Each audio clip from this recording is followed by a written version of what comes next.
Nós estamos aqui estudando na nossa comunidade já há algum tempo sobre as parábolas de Jesus.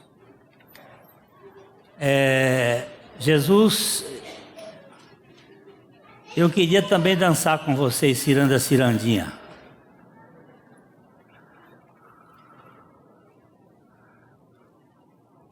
Jesus, ele era especialista em contar histórias. E as histórias dele tinham sempre muito a fundamentação no sentido de mostrar o propósito de Deus para a humanidade. Nós temos aqui hoje, são 3 parábolas, nós vamos só analisar 2.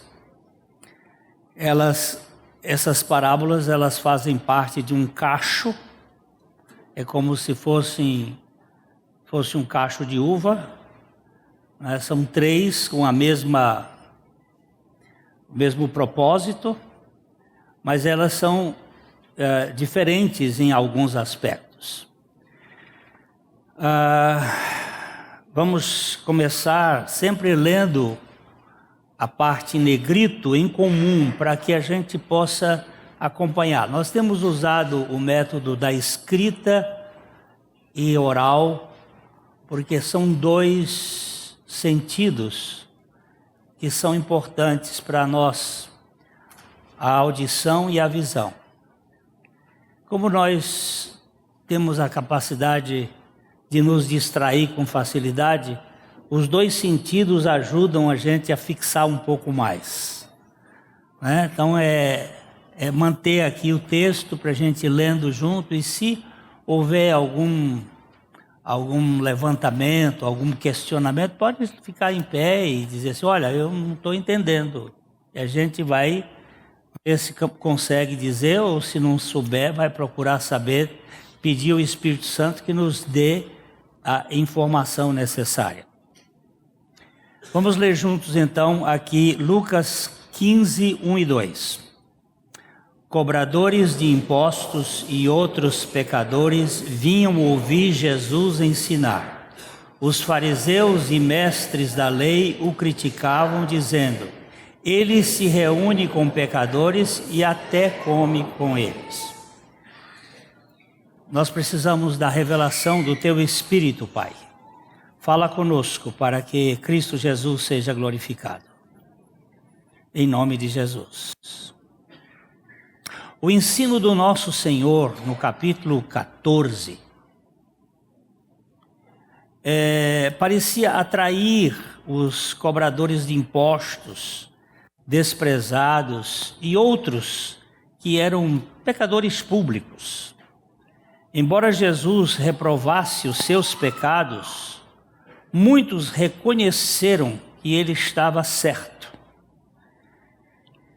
Eles tomaram partido de Cristo contra si mesmos, em verdadeiro arrependimento, reconhecendo-o como Senhor.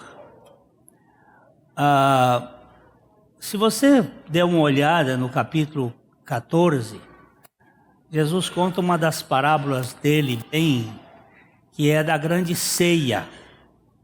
E um certo senhor deu uma ceia e mandou convidar as pessoas para a ceia. E um disse, eu tenho que fazer, o outro tinha... E os religiosos foram desprezando. Aí ele mandou ir para os valados, para as esquinas, para os botecos, buscar aqueles que não o buscavam. E encher-se a casa. Isso é um ensino que atraía principalmente os publicanos, os cobradores de impostos, que eles eram segregados, eles eram antipatizados pelo povo judeu.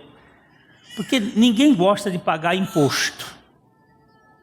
O nome já é horrível, imposto.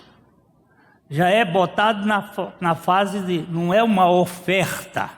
Porque a oferta é aquilo que você oferta, que você dá.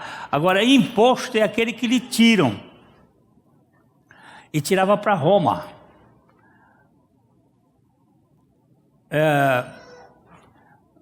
Já no tempo de José do Egito, que foi o primeiro que fez um imposto de 20%. Pagava de tudo que você tinha, 20% ia para o Império Egípcio. Agora no Brasil o negócio está... Quanto é que nós pagamos? Alguém sabe quanto nós pagamos de imposto? É mais de 40. Quando Dom Pedro I colocou o 20% dos impostos, os portugueses mandavam dizer para Portugal os quintos dos infernos. Manda para os quintos dos infernos. Agora você imagina, ninguém gosta. Mas Jesus veio buscar e salvar perdidos. E ali, aquela turma foi atraída pela mensagem dele.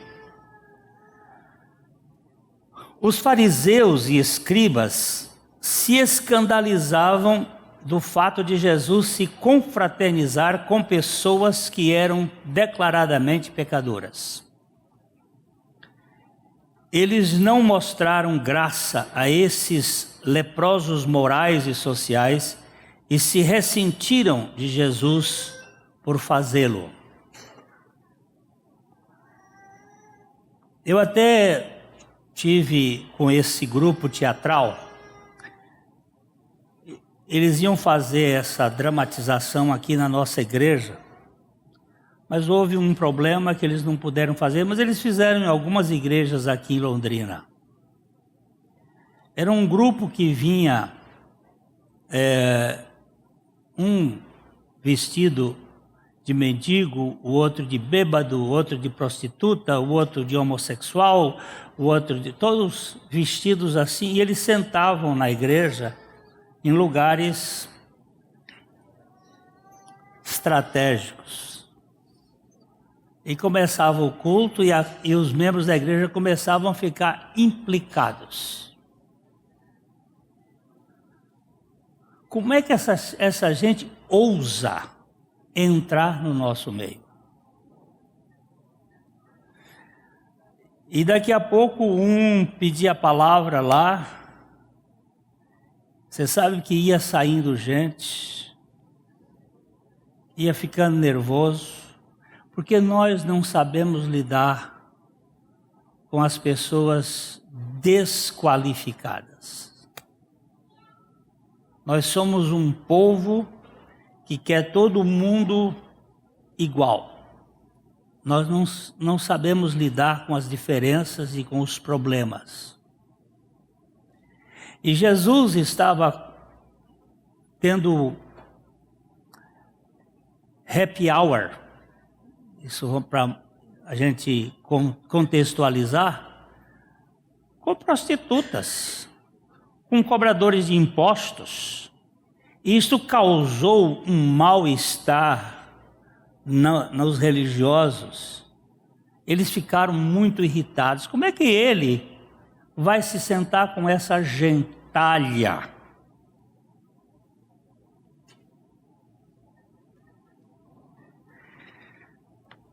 E assim, eles lançaram uma acusação contra Jesus.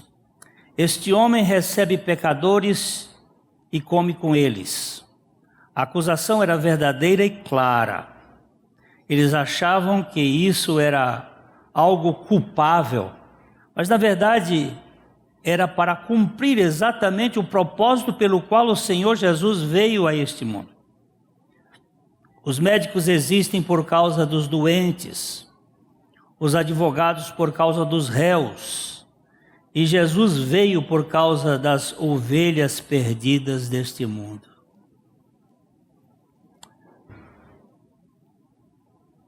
Eu estava na UTI há um mês atrás, e a quantidade de médicos que entrou lá na UTI do Hospital Evangélico para me visitar era tão grande que a chefe das enfermeiras veio me pedir que elas iriam obstacular os médicos de entrarem. Eles têm médico demais dentro do seu... Porque esses médicos, além de serem médicos, eram meus amigos. E teve uma hora que tinha 10. Tinha uma saturação de médico lá dentro, cada um trazendo um conforto. E foi até um momento especial, porque eu perdi cerca de 3 litros, um pouco mais de 3 litros de sangue. E o médico que estava cuidando do assunto, ele disse, vamos precisar fazer transfusão. E aí teve um pouco de dificuldade com a minha família, porque alguns não queriam que eu tomasse sangue. E aí os meus amigos médicos disseram, você não é testemunha de Jeová, né? Pode tomar, né? Vamos tomar sangue mesmo. Você está precisando, se não tomar, morre. E tinha que tomar. E foi assim que eu tive que tomar. Mas esses médicos tiraram a dúvida dos meus familiares. Porque realmente tomar sangue muitas vezes tem problemas, mas esse é o caminho. E o que eu quero dizer é que médico é para doente, advogado é para réu. Não é isso, doutor? É para réu. E Jesus é para quem? Para quem que ele veio buscar? Eu sei que eu estou nessa fila no primeiro ponto. Ele veio buscar e salvar pecadores.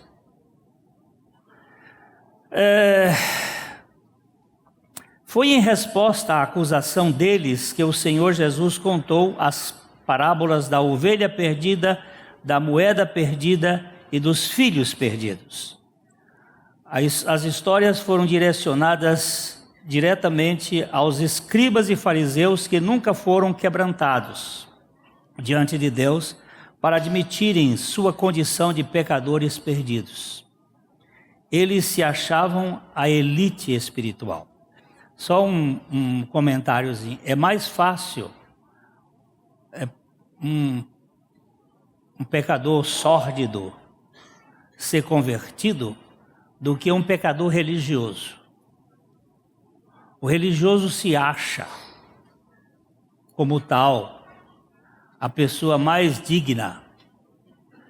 Às vezes você diz assim, eu nasci na igreja, eu fui criado na igreja, eu sou de uma família tradicional da igreja. Eu pergunto, você já nasceu de novo? Isso não significa nada, ter nascido na igreja, ser criado na igreja, ser educado na igreja. Eu nasci na igreja, eu fui criado na igreja, mas eu não era nascido de novo, eu era pastor e não era nascido de novo.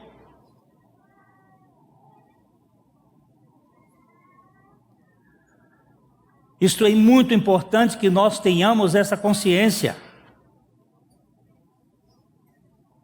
Davi era um homem segundo o coração de Deus, mas ele chegou num ponto que ele disse, cria em mim, ó Deus, um coração puro e renova dentro de mim um espírito reto. Se ele estava pedindo um coração puro, é porque ele não tinha um coração puro, ainda que fosse um homem segundo o coração de Deus.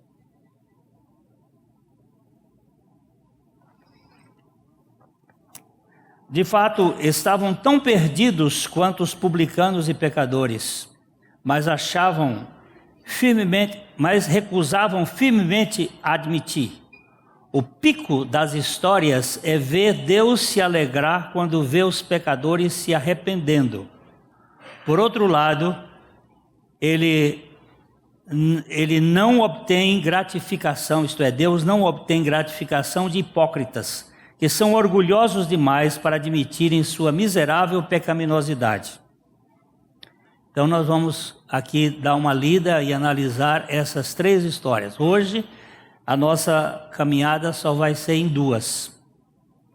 Na outra vez que eu estiver aqui, nós iremos analisar a outra que é considerada a história ou a parábola mais mais comum nas pregações dos pregadores de todos os tempos. Ela é chamada de a parábola do filho pródigo, mas na verdade não é a parábola do filho pródigo, é a parábola de um pai que tinha 2 filhos. A parábola ali é do pai. O pai é que é pródigo, pródigo de amor. O pai é que esbanja amor. E aqui essas 3 parábolas, elas falam da Trindade. A primeira, o bom pastor, fala de Jesus. A segunda, a mulher procurando a dracma, a moeda, a mulher representa o Espírito Santo. E o último, o pai, representa o pai. É a Trindade buscando aquele que está perdido. Só que na parábola do pai pródigo, que é chamada de filho pródigo, os 2 filhos estão perdidos.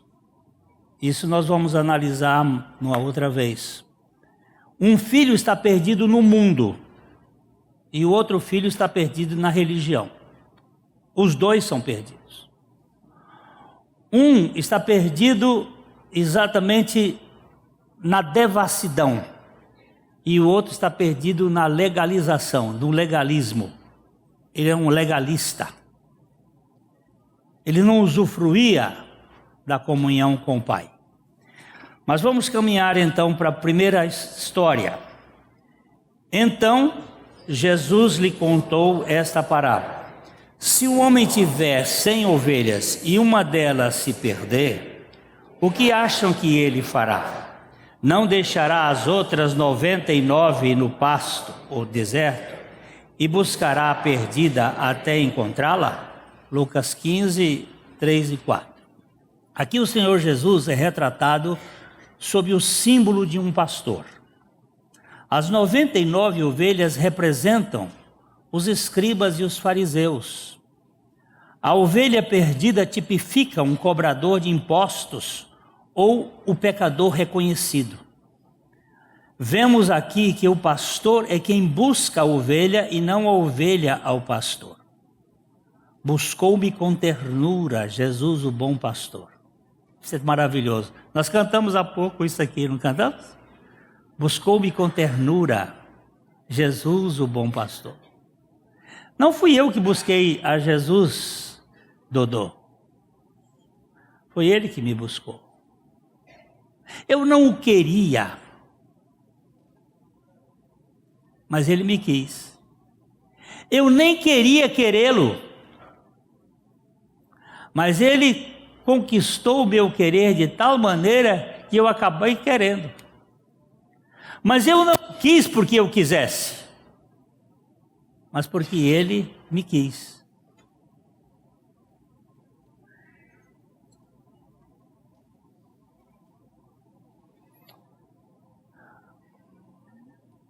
Minha esposa não me queria no início.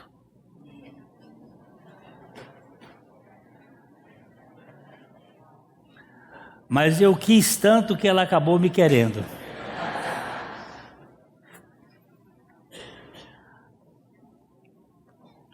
Você sabe que o amor tem esse poder nuclear. O poder do amor de Deus é uma coisa extraordinária. Nós fizemos um estudo para a Café e Fé essa semana. Deus não me perdoa porque eu me arrependo. Mas Ele me perdoa a ponto de eu me arrepender. Porque se o arrependimento é a moeda de troca para que Deus me perdoe, então não é graça. O homem faz alguma coisa. Mas na verdade, porque Ele me ama tanto, Ele me perdoa. E porque Ele me perdoa, eu não quero viver mais no pecado.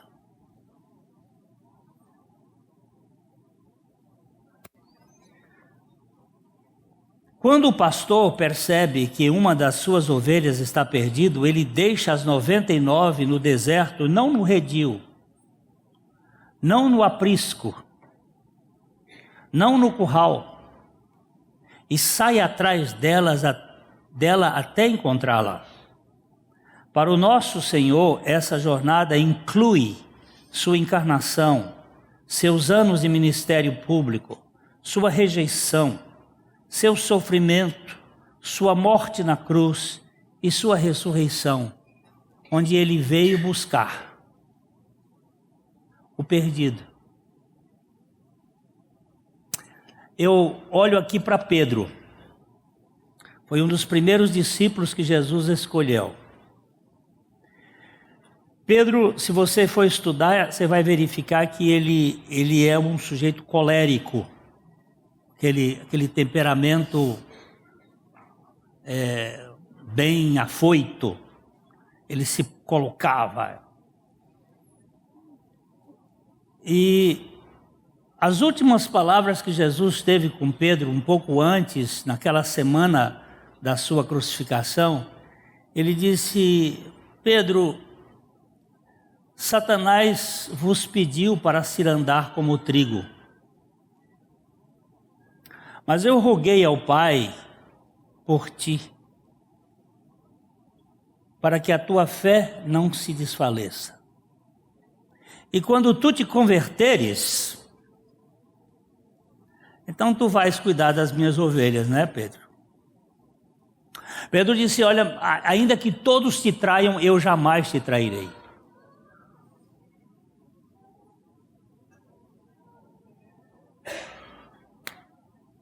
E Jesus disse: Pedro, você vai ter como testemunha um galo. E antes que o galo cante 3 vezes, tu me negarás 3 vezes. Porque quando você pensa que você pode confiar em você mesmo, você está em grande perigo. Todos podem te trair, eu jamais. E aí aconteceram os 3 episódios. Pedro negou diante de uma moça, diante de um rapaz, diante de outra moça. Ele negou. Não conheço este homem, não conheço esse homem. De fato, ele não conhecia. Ele esteve com Jesus, mas ele não o conhecia. Ele não o conhecia como Salvador. Ele podia até conhecer como mestre. Mas no momento em que Jesus, ele termina de cometer aqueles seus atos naturais, diz o texto que Jesus, que estava lá na casa do pretório, ele olha para Pedro, e Pedro chora amargamente e vai embora. Mas quando Jesus ressuscita dentre os mortos, ele deixou um bilhetinho lá diga aos meus irmãos e a Pedro, que eu vou me encontrar com ele lá na Galileia. Mas o Senhor apareceu a Pedro em Jerusalém, quando eles estavam de portas trancadas. Por 2 vezes o Senhor apareceu. Mas não era este o momento, porque o Senhor escolheu Pedro na Galileia, lá na beira do mar da Galileia, e era lá o lugar onde começou, que tinha que ser o lugar da restauração daquela vida. E Pedro negou a Jesus ao redor de uma fogueira. E Jesus, quando eles estavam pescando lá no mar da Galileia, porque Pedro tinha desistido de ser pescador de homens e foi voltar a ser pescador de peixes, que era essa a sua profissão, o Senhor Jesus aparece naquela madrugada e faz uma fogueira e põe peixe. Eles não tinham pegado peixe nenhum, e pôs pão e colocou lá. E vem a restauração de Pedro, porque Jesus, quando põe a mão em alguém, ele não larga. E quando ele começa uma obra na vida de alguém, ele termina. Não tem jeito. Ele não vai soltar as suas ovelhas.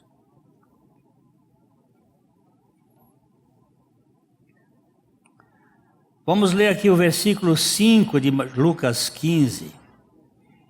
E quando a encontra, ele a carregará alegremente nos ombros e a levará para casa. Tendo encontrado a ovelha, a colocou sobre os ombros e a levou para sua casa.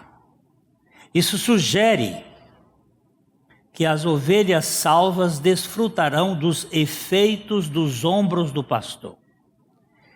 Aqui vemos tanto a morte da ovelha perdida na cruz com Cristo, como o privilégio da intimidade que nunca conheceria desde que fosse contada com as outras que permanecem no deserto. Ele não pega a ovelha e traz para o deserto onde estavam as outras, ele leva para casa.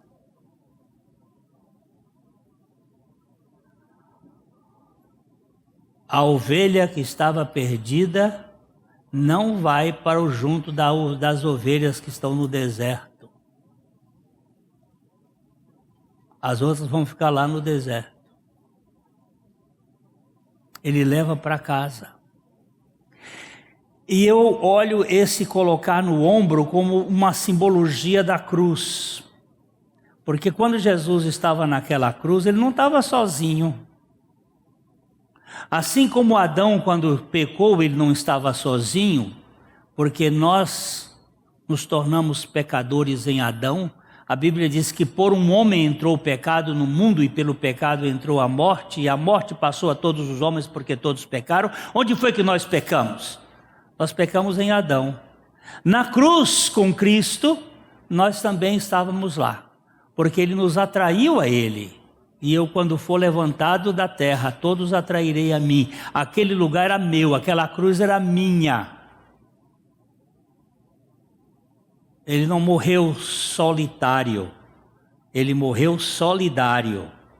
Eu estava naquela cruz. Aquela cruz é de fato minha. E eu vejo quando ele diz que ele colocou a ovelha nos ombros. Eu até procurei o poema do padre Gregório de Matos sobre a cruz, mas não consegui achar, mas é um poema em que ele coloca-se naquela cruz, mostrando que ele também foi participante daquela morte.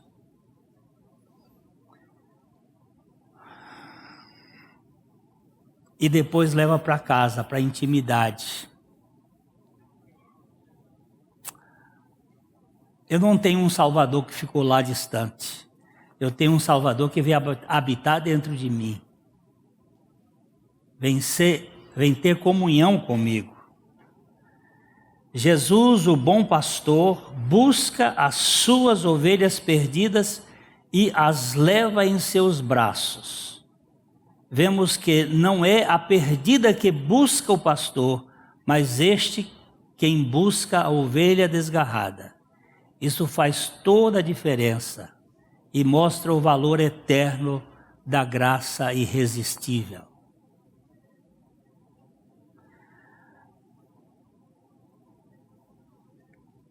Vamos ler juntos o versículo 6 de Lucas 15. Quando chegar, reunirá os amigos e vizinhos e dirá: alegre-se comigo, pois encontrei minha ovelha perdida. Alegrem-se comigo, porque encontrei a minha ovelha perdida. O pastor convocou seus amigos e vizinhos para se alegrar com ele pela salvação da ovelha perdida.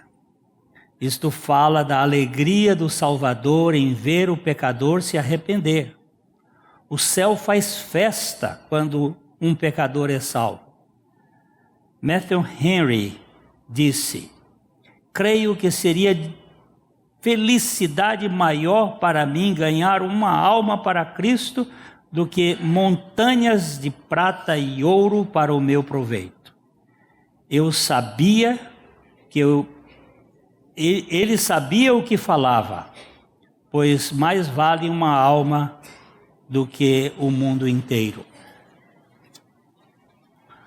Essa semana eu recebi a carta de um irmão de Portugal.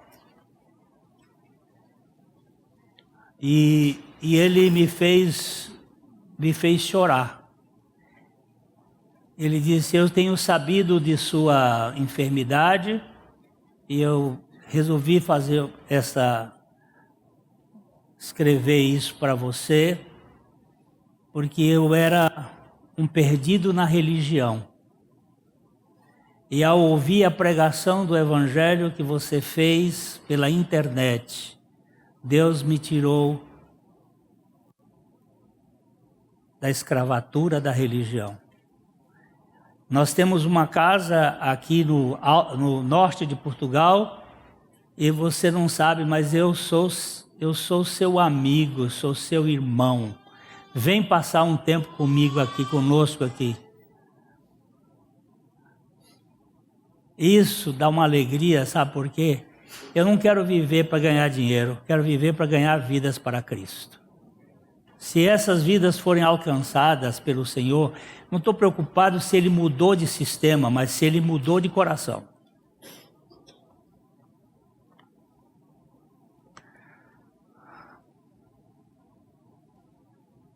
Versículo 7. Da mesma forma, há mais alegria no céu por causa do pecador perdido que se arrepende, do que por 99 justos que não precisam de se arrepender. A lição aqui é clara. Há alegria no céu por um pecador que se arrepende, pois não há alegria por 99 pecadores que nunca chegaram à consciência de sua condição de pecadores perdidos. Alan Redpath dizia: a essência do pecado é a arrogância, a essência da salvação é a submissão. Há muitos que não se percebem pecadores. Esse versículo 7 não significa realmente que há pessoas que não precisam de arrependimento. Todos os homens são pecadores e todos devem se arrepender para serem salvos. O que este versículo descreve são aqueles que, tanto quanto se veem, acham que não precisam de arrependimento. Eles são orgulhosos demais e não se veem como perdidos.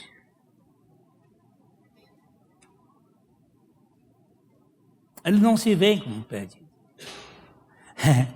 Me lembrei aqui de uma senhora, ela estava com depressão. Aí a filha dela me pediu para atendê-la. E eu fui lá na casa delas, aqui no aeroporto. E cheguei lá, ela estava sentada numa poltrona, numa cadeira de balanço. Aí a filha diz: olha, mamãe, aqui é o pastor Glênio, meu amigo, ele veio aqui para fazer uma visita para a senhora. Ela me olhou, baixou a cabeça. Eu perguntei: como é que vai a senhora, dona Cidinha? Ela continuava balançando a cadeira de balanço e olhando para o chão. Eu tentei conversar com ela, nada. Lá pelas tantas, eu disse: eu não vou voltar. Eu tinha um compromisso, telefonei aqui para a igreja e disse: olha, me desfaz todos os compromissos que eu tenho aí, que eu hoje tenho alguma coisa aqui com essa senhora.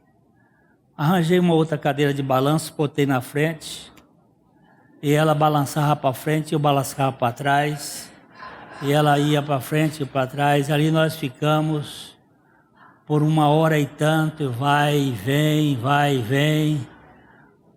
Aí de repente ela levantou e foi para o quarto. Daqui a pouco ela volta com um crucifixo desse tamanho assim, crucifixo grande de prata. Aí chegou, colocou o crucifixo em cima dos meus braços. Eu olhei e disse: dona Cidinha, mas que obra de arte mais linda, dona Cidinha. Aí ela disse: o senhor gostou? Presta atenção. A filha leva uma senhora de 80 anos, católica, bem tradicional. Um pastor para conversar com ela. Ela está com depressão. Como é que vai fazer ela estava com todas as grades fechadas. E quando eu disse, mas isso é uma obra linda, dona Cidinha. Onde foi que a senhora adquiriu esse crucifixo? Ela disse, meu pai trouxe para minha mãe em 1900 e não sei quem, benzido por um papa, era um Pio lá, eu não sei qual deles, na cripta de Santa Mônica. Eu disse, mas este crucifixo é lindo, dona Cidinha, e tem muita prata nele, ó, o bicho é pesado. E o senhor gostou? Eu disse, ó, muito lindo, mas está faltando uma coisa aqui. Ela disse, o quê? Eu disse, a cabeça. O que tem aquela cabeça? Essa cabeça aqui está errada. Como é que está errada? É a cabeça de Cristo. Eu digo, pois é. Escuta uma coisa. Eu vou andando com seu filho na rua e eu mato um sujeito. A polícia vem e eu digo, não, quem matou foi o seu filho. E ele é preso e vai para a cadeia. E eu fico solto. Não é justo! Eu digo, não é justo. Como é que é justo Jesus morrer com o bandido, o pecador sou eu? Quem é o pecador? Sou eu e a senhora ou quê? Eu não sou pecadora. Aí foi que o ponto quedou. Eu digo, a senhora não é pecadora, não? Eu vou botar uma coisinha bobagem, porque esse não é nem pecado tão sério assim. A senhora nunca mentiu? Ela disse, só uma mentirinha branca. Eu digo, agora mentira tem cor. Você sabe de quem é que é o filho, o mentiroso, de quem é filho? Do diabo. Pai da mentira. A senhora tem uma Bíblia aí? Ela disse, tenho. Traz a sua Bíblia. Agora um crucifixo e uma Bíblia tinha que fazer efeito agora. E ela foi lá e me trouxe uma Bíblia da Barça. Aquela bibliona grande assim. Pensa numa Bíblia cheia de fungos. Poeira, aquilo ali eu tive que bater para sair a poeira daquela Bíblia. Aí nós começamos, folha por folha, porque não adianta você mostrar na sua Bíblia, você tem que mostrar na Bíblia da pessoa. Vamos cá.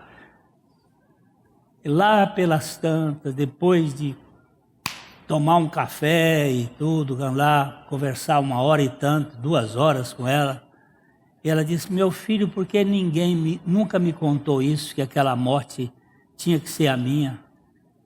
Eu disse para ela assim, se eu fosse a senhora, eu ia lá no Ourives e mandava arrancar esse pescoço daqui, ó, e mandava fazer a cara da senhora e botava essa cara da senhora bem naquele crucifixo, porque a senhora é que precisava morrer, que a senhora é que é a pecadora, e eu botava lá. E ela disse assim, mas meu filho, por que ninguém nunca me contou isso? Eu disse, é porque não sabe, eu também não sabia. Eu vivi na igreja, eu era pastor, eu também não sabia. Quando a gente não sabe de uma coisa, vai pregar o quê?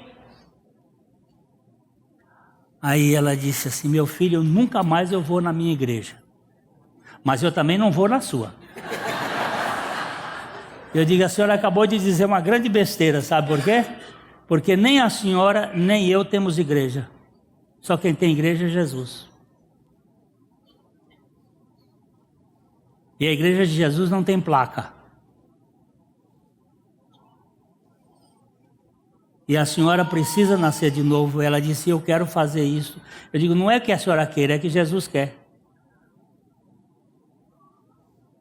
E ali naquela tarde ela fez uma oração,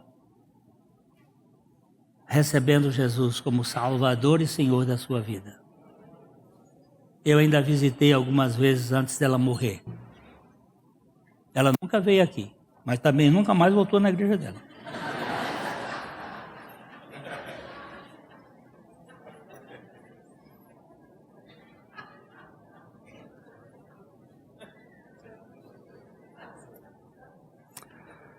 A alegria no céu, gente, pelo um pecador que se arrepende.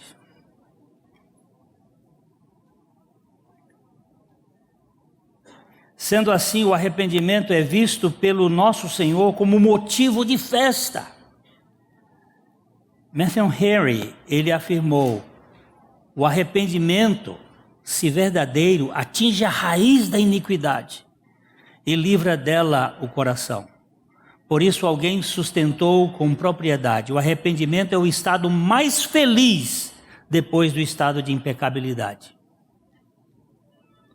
O estado de impecabilidade quem teve foi Adão. E Jesus, que também não teve pecado. Mas o estado mais feliz é o estado de arrependimento. E presta atenção. A pessoa que se arrepende, ela vive se arrependendo. Não é um arrependimento que ficou no passado. É um arrependimento permanente. Ela vive em estado de arrependimento.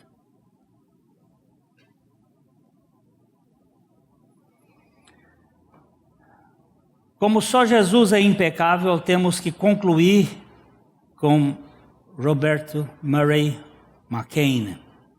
O brilho do sol é sempre mais doce depois que conhecemos as sombras.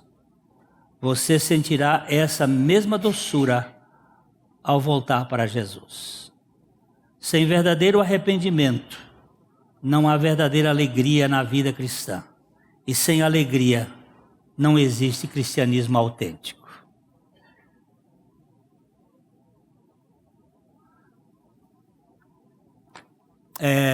Contando mais uma história. Eu já contei muitas vezes essa mesma história aqui, mas eu gosto dela. A moça creu no Senhor Jesus, tinha uma vida muito complicada, e aí ela creu e veio paz, e veio alegria, e veio vida. E ela chegou numa igreja, era uma igreja batista, e chegou na igreja toda feliz, exaltante, nova e contando da experiência. Aí um velho diácono daqueles ranzinza, rabugento, chegou para ela e disse assim: menina, se comporte. Você está muito frívola. Ela não sabia nem o que era frívola. O que é isso? Você está igual paraquedas aberto. Você fica aí com essas risadas. Santidade não é risada, não é alegria. Ela ficou toda tristinha. Foi para casa. Mas a semana ela lendo a palavra de Deus e orando e comunhão com Deus e aquela coisa gostosa, ela voltou na semana seguinte, olha, exultante de alegria, mais pulando. E aquele diácono, quando a viu daquele jeito, mas deu outro sabão nela. Você parece que não presta atenção, não veio? Aí ela voltou para casa, e quando ela ia chegando a casa, ela morava num sítio e tinha uma baia, tinha um cavalo velho lá, antigo, aquele cavalo que está lá com seus 16, 17, 18 anos, velho, todo remelento, banando o rabo, cheio de mosca, aquela cara triste. E o nome do cavalo era Rio Branco, porque ele tinha uma mancha branca assim. Aí ela chegou, abraçou com o cavalo, chorando ali, disse: "Ô Rio Branco, você é a única pessoa que pode ser membro daquela igreja batista." Porque é assim que muita gente vê a santidade, é tristeza, é simplesmente problemas. Só vê assim, não. Eu não estou falando de frivolidade, eu estou falando de alegria. Alegria no céu por um pecador que se arrepende. Tem festa.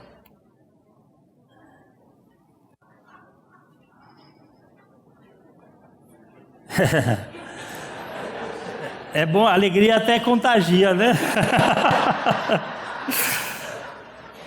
Temos agora aqui outra narrativa que descreve uma mulher e talvez o seu dote de casamento. Essa história fala de alguém que se empenha para buscar sua moeda perdida. Vamos ler o capítulo 15, 8 e 10 a 10 de Lucas. Suponhamos que uma mulher tenha 10 moedas de prata e perca uma. Acaso não acenderá uma lâmpada, varrerá a casa inteira e procurará com cuidado até encontrá-la? E quando a encontra, unirá suas mulheres e vizinhas e dirá: alegrem-se comigo, pois encontrei a minha moeda perdida. Da mesma forma, a alegria na presença dos anjos de Deus quando um pecador se arrepende. Na segunda parábola, Jesus aponta outra realidade. Dr. William MacDonald vê assim: a mulher nessa história pode representar o Espírito Santo buscando os perdidos com a lâmpada da palavra de Deus. As 9 moedas de prata falam do impenitente, enquanto que a única moeda perdida sugere o homem que está disposto a confessar que está sem contato com Deus. No relato anterior, a ovelha se afastou por vontade própria. A moeda é um objeto inanimado e pode sugerir a condição sem vida de um pecador que está morto em seus pecados. A mulher continua a procurar cuidadosamente a moeda até encontrá-la. Então ela chama as suas amigas e vizinhas para comemorar com ela. A moeda perdida que ela encontrou lhe trouxe um prazer mais verdadeiro do que as 9 que nunca haviam sido perdidas. O mesmo acontece com Deus. O pecador que se humilha e confessa sua condição perdida traz alegria ao coração de Deus. Ele não obtém essa alegria daqueles que nunca sentem a necessidade de arrependimento. A casa judaica, ela não tinha janelas. Tinha algumas entradas de ar, mas não tinha janelas. Então, o acender a lâmpada, acender a luz para procurar, pode representar exatamente a iluminação do Espírito Santo em busca daquilo que está perdido. De vez em quando você perde alguma coisa dentro de casa. Uma coisa que você gosta, não é? Não é? Quando você acha, não fica alegre? Às vezes é uma coisa até nem de muito valor, mas como você gosta daquilo, quando você acha, é uma alegria tremenda. Quando o pecador, ele está dentro do projeto de Deus de salvação, que ele é encontrado, a alegria no céu, mas a alegria também na vida da gente. A primeira parábola fala da obra do Filho, o bom pastor, que veio buscar e salvar o que se havia perdido. A segunda parábola fala do Espírito Santo, que vem iluminar com a luz radiante do Evangelho os mortos espirituais. Mas há uma terceira parábola.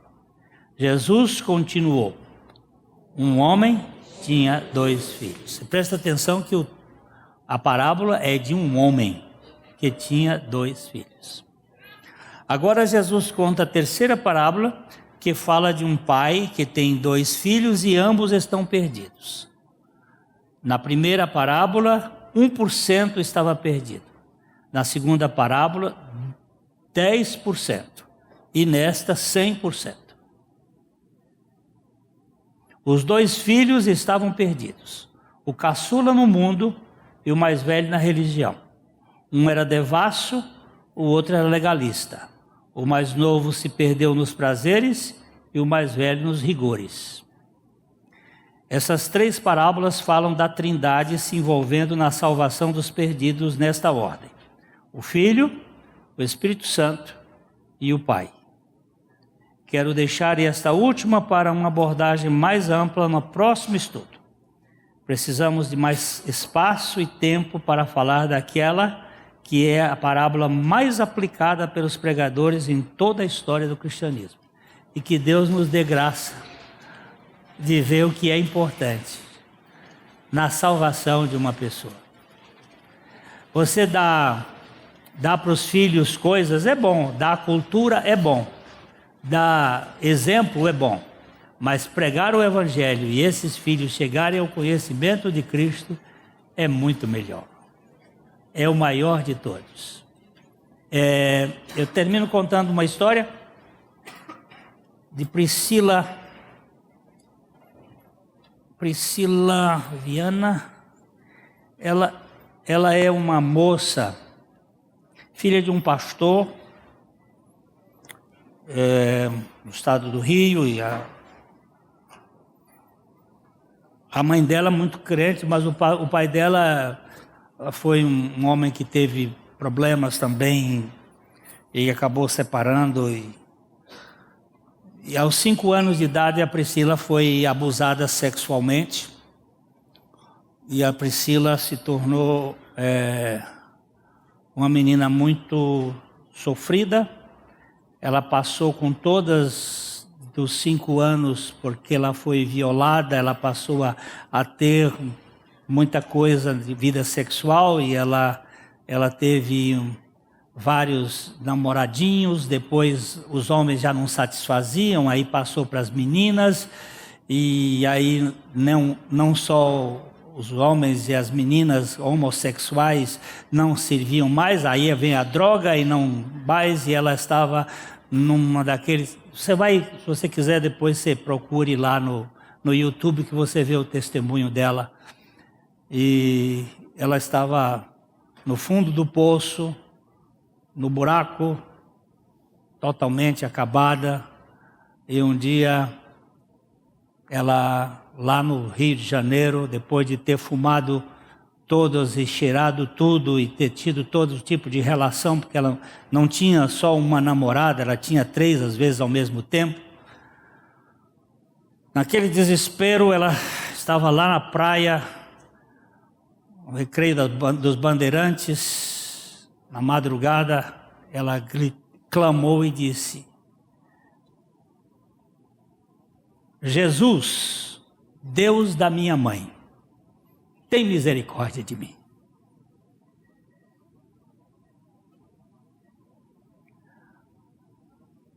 Ela disse: meu problema não era com Deus, meu problema era com Jesus.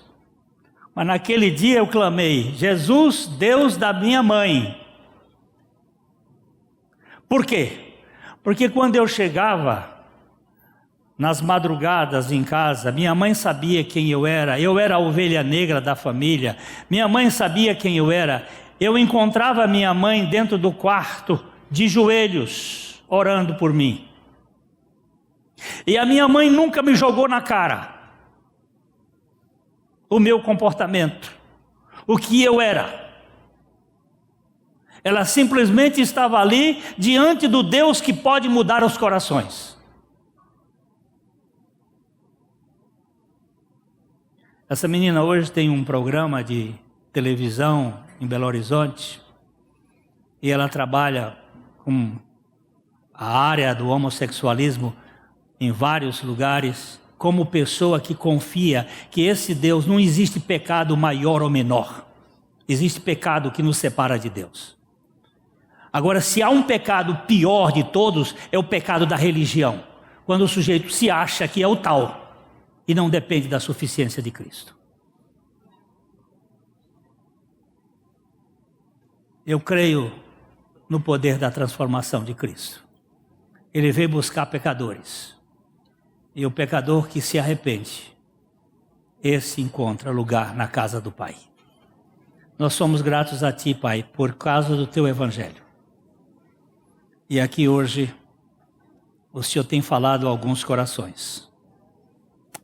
E por Tua graça, conquista estes corações, para que eles se tornem novas criaturas. Em nome de Jesus. Amém. A Livraria PIB Londrina procura selecionar cuidadosamente seus títulos e autores a fim de oferecer um conteúdo alinhado com o Evangelho de Jesus Cristo. Bíblias, livros de teologia, devocionais, literatura infantil, biografias, comentários bíblicos e muito mais. Dispomos também de um acervo de CDs e DVDs das mais de 5.000 mensagens ministradas na Primeira Igreja Batista em Londrina. Visite a Livraria PIB Londrina e conheça ainda mais. Livraria PIB Londrina, de segunda a sexta, das 13h30 às 18 horas. Endereço na Avenida Paraná, 76A, próximo ao Calçadão, bem no centro de Londrina. Ligue para 3372-8921 ou acesse o site www.livrariapiblondrina.com.br.